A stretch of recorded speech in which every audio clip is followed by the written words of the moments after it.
Jessica, congrats sa panalo mo sa World 10 Ball.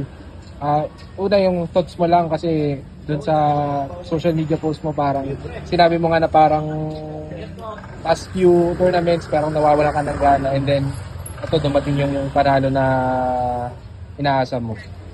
Yes, thank you po.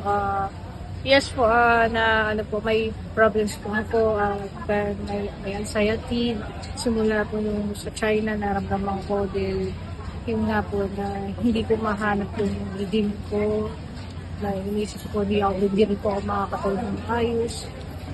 Ayun po.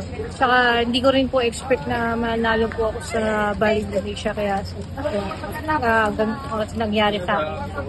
Struggle po ako sa ayun. So, yun, hindi ko ma-expect. Basta, nagdasal lang po ako at nag-focus po ako. Tapos yun, champo po ako. And nakalaban mo nga sa final si Robelen. First time na from one country yung naglaban sa finals. Ano lang masasabi mo sa naging laban nyo at going up against her sa pinakamalaking stage? Sobrang saya po dahil nag-finals po kami. Dahil lagi po kasi kami kakatapat pagdating sa top 16 eh. So sobrang saya po kami. Kahit manalo man matalo sa aming dalawa, ay at least may mauwi po kami medal.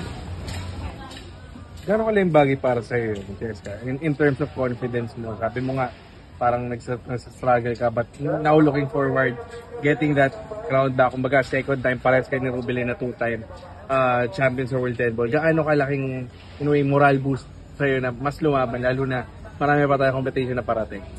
Sobrang laki po. Kasi yun nga, idol ko si Ate Chang, gusto ko gayahin mo maging two-time world champion or mas may ginawa. Ang tagal nyo na magkasama, pero in instances like that na magkalaban sa pagdating sa finals, paano yung naging dynamic? Parang natutuwa ka pa ba or wala mo nang pansinan? Wala mo na pansinan. Basta pagdating sa laro, laban po talaga kami. And parang isip ko na basta pagdating sa laro po, focus and kalaban po talaga. Hindi po ako inisip na ibigan muna kami. Tapos after ng laro, naging okay po kami. Pero nung time na magkalaban kami, first time po, nakalaban sa Chog na sa finals. Naiiyak pa ako kasi syempre, idol ko nga po siya. Pero nung finals, nung naipasok mo yung last ball, siya rin yung isa sa mga unang nag-celebrate. Ano masasabi mo na kahit na fierce competitors kayo, isa siya sa mga biggest supporters mo? Masaya po kasi may para bilang idol ko siya, sinusuportahan niya rin po ako. Para support each other siya po ng dalawa natin siya.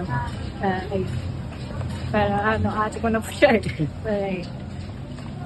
What's next for you sa Jessica? What's next?